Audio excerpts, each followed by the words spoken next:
को प्रधानमंत्री नरेंद्र मोदी के सामने अगर देश में कोई एकमात्र मुख्यमंत्री है जो खड़ा हो सकता है तो वो ना ममता बनर्जी हैं, ना कांग्रेस में से कोई है, वो एकमात्र व्यक्ति है नीतीश कुमार। पीएम मटेरियल का प्रस्ताव पारित हुआ है तो कहीं ना कहीं इनके अंदर वो महत्वाकांक्षा है और आज नहीं तो कल आप देखेंगे कि ये विपक्ष के साथ जाएंगे, उनके साथ हाथ मिलाएंगे और 2024 में मौजूदा प्रधानमंत्री नरेंद्र मोदी जी के सामने ही दावेदार बनने का प्रयास करेंगे। ये बात उनको अभी भी कचोटती है कि भैया एक गुजरात से आए हुए 3 बार के मुख्यमंत्री अगर देश के प्रधानमंत्री बन सकते हैं तो इन्होंने तो 5 बार शपथ ली है मुख्यमंत्री पद की, तो ये तो 5 बार मुख्यमंत्री रह चुके हैं, तो ये बात अभी तक इनको बर्दाश्त नहीं होती है।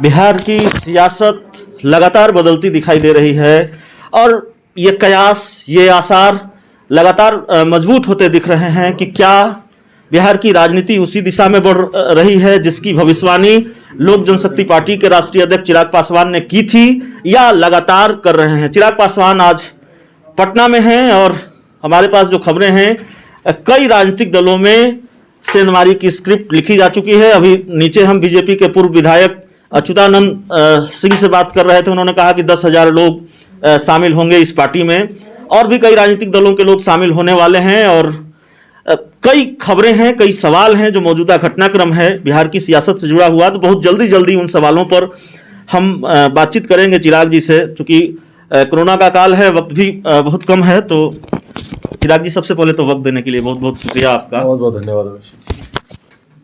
ठीक है, आपने गठबंधन को लेकर लगातार एक ही जवाब दिया है और गठबंधन को लेकर यह कहा है कि जब चुनाव आएगा तब देखेंगे, लेकिन पिछले 2 दिनों से आरजेडी जेडीयू के बीच नज़दीकियों की जो खबरें सामने आ रही हैं, जिस तरह से बयान सामने आ रहे हैं, एक कयास लग रहे थे कि तेजस्वी यादव चिराग पासवान साथ आ सकते हैं, आते हैं, आप भले हो उसको नकारें, लेकिन क्या इन बयानों से या फिर जो नज़दीकियां बढ़ रही हैं, बढ़ती दिखाई दे रही हैं, उससे ये संभावना भी खत्म हो गई है तेजस्वी यादव चिराग पासवान के साथ आने की?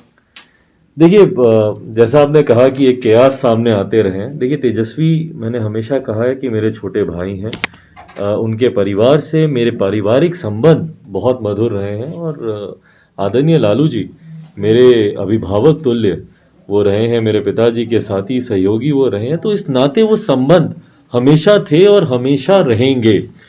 अब इसके राजनीतिक मायने निकाले जाएं या राजनीतिक तौर पर इस बात को समझा जाए, ये मुझसे ज़्यादा मुझे लगता है कि शायद ये चर्चाओं के बाजार में ये बातचीत ज़्यादा गर्म थी कि ये दोनों साथ आ रहे हैं, नहीं आ रहे हैं। बहरहाल, जैसा मैंने कहा कि अभी जब तक कोई चुनाव नहीं होता, गठबंधन को लेकर ना मैं कोई बातचीत कर रहा हूँ, ना मेरे दिमाग में कोई ऐसी सोच चल रही है। जब चुनाव आएंगे 24-25 के जो चुनाव होंगे, उस वक्त देखा जाएगा कि भैया गठबंधन का क्या स्वरूप रहेगा, नहीं रहेगा। बट बहरहाल, एक और बात जो मैं बार बार प्रमुखता से मैं कहता रहा था वो इस गठबंधन की थी जिसमें मुख्यमंत्री नीतीश कुमार जी महागठबंधन के साथ अपना गठबंधन करके अपने आप को प्रधानमंत्री पद का दावेदार प्रोजेक्ट वो करना चाहेंगे। 10 नवंबर 2020 को जब परिणाम आए थे, 11 नवंबर को मैंने उसके बाद एक प्रेस वार्ता की थी और उसमें मैंने इस बात को मैंने प्रमुखता से कहा था कि बहुत जल्द आप देखेंगे कि मुख्यमंत्री नीतीश कुमार जी का पुनः झुकाव महागठबंधन की तरफ होगा, क्योंकि ये बात उनको अभी भी कचोटती है कि भैया एक गुजरात से आए हुए 3 बार के मुख्यमंत्री अगर देश के प्रधानमंत्री बन सकते हैं तो इन्होंने तो 5 बार शपथ ली है मुख्यमंत्री पद की, तो ये तो 5 बार मुख्यमंत्री रह चुके हैं, तो ये बात अभी तक इनको बर्दाश्त नहीं होती है कि अगर वो 3 बार के मुख्यमंत्री अगर देश के प्रधानमंत्री बन सकते हैं तो मैं क्यों नहीं बन सकता।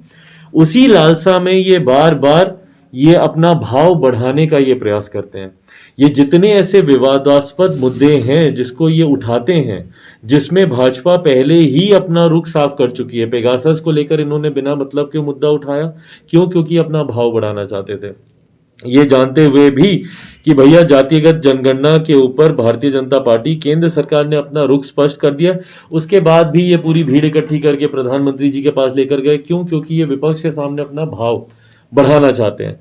अब विशेष राज का दर्जा, भैया कौन नहीं जानता, इतने साल से आप भारतीय जनता पार्टी के साथ आप गठबंधन में है, कि आपको नहीं पता कि नीति आयोग के जो नए प्रावधान है उसके अनुसार आप कहां से विशेष राज के दर्जे की, भाई हम लोग भी मांग करते हैं विशेष राज के दर्जे की, पर उसका कोई आधार बनेगा कि नहीं बनेगा। आप ही की उप मुख्यमंत्री साहिबा कहती हैं कि भाई उससे ज्यादा राशि तो वैसे ही केंद्र सरकार आपको दे रही है।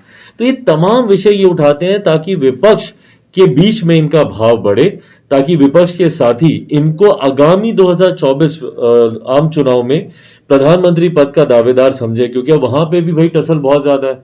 उधर से ममता बनर्जी जी हैं, कई और ऐसे हैं विपक्ष में, कांग्रेस इनको स्वीकारेगी नहीं स्वीकारेगी। तो ये अपनी ताकत विपक्ष को दिखाने के लिए बार बार अपने ही सहयोगी को ये आंख दिखाने का काम करते हैं। आज नहीं तो कल ये मान के चलिए कि मौजूदा मुख्यमंत्री नीतीश कुमार जी, क्योंकि उनको अब प्रधानमंत्री बनना है, ऐसे ही किसी पार्टी की राष्ट्रीय कार्यकारिणी में पीएम मटेरियल का प्रस्ताव पारित नहीं हो जाता। भाई मैं भी एक राजनीतिक दल में चलाता हूं, मैं भी जानता हूं कि अगर राष्ट्रीय कार्यकारिणी में अगर कोई भी प्रस्ताव पारित होता है तो वो कितने चैनल से वो फिल्टर होकर आता है, उसके ऊपर मंथन होता है, बातचीत होती है, अध्ययन किया जाता है। तो अगर इनकी राष्ट्रीय कार्यकारिणी में पीएम मटेरियल का प्रस्ताव पारित हुआ है तो कहीं ना कहीं इनके अंदर वो महत्वाकांक्षा है, और आज नहीं तो कल आप देखेंगे कि ये विपक्ष के साथ जाएंगे, उनके साथ हाथ मिलाएंगे और 2024 में मौजूदा प्रधानमंत्री नरेंद्र मोदी जी के सामने ही दावेदार बनने का प्रयास करेंगे। राष्ट्रीय लोक जनशक्ति पार्टी में इस्तीफों की झड़ी लग गई है।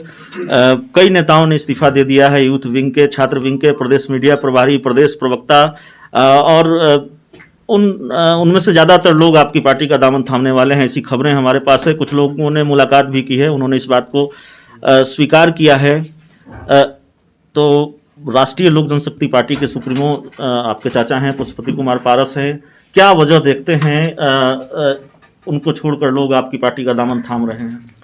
देखिए, वजह मुझे नहीं पता और ना ही मैं इस बात का पक्षधर हूँ। मैं जोड़ तोड़ की राजनीति में बहुत ज़्यादा मैं विश्वास नहीं रखता हूँ। मेरी मंशा कभी ये नहीं रहती कि मैं किसी की पार्टी को तोड़ूं या कहीं पे सेंधमारी करूं।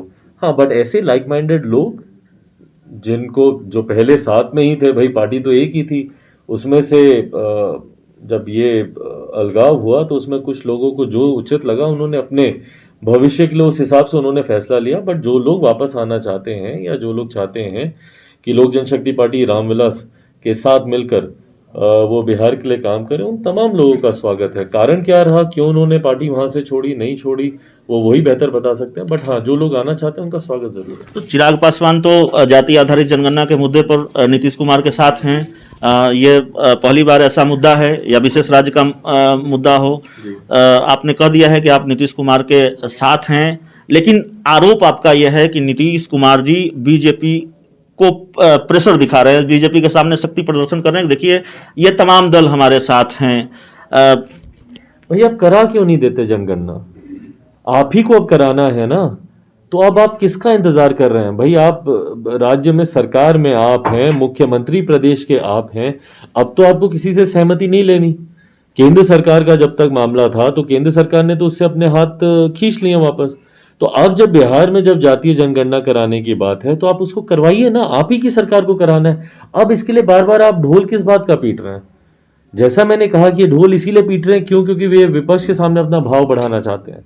ये विपक्ष के सामने दिखाना चाहते हैं कि देखो, प्रधानमंत्री नरेंद्र मोदी के सामने अगर देश में कोई एकमात्र मुख्यमंत्री है जो खड़ा हो सकता है तो वो ना ममता बनर्जी हैं, ना कांग्रेस में से कोई है, वो एकमात्र व्यक्ति है नीतीश कुमार।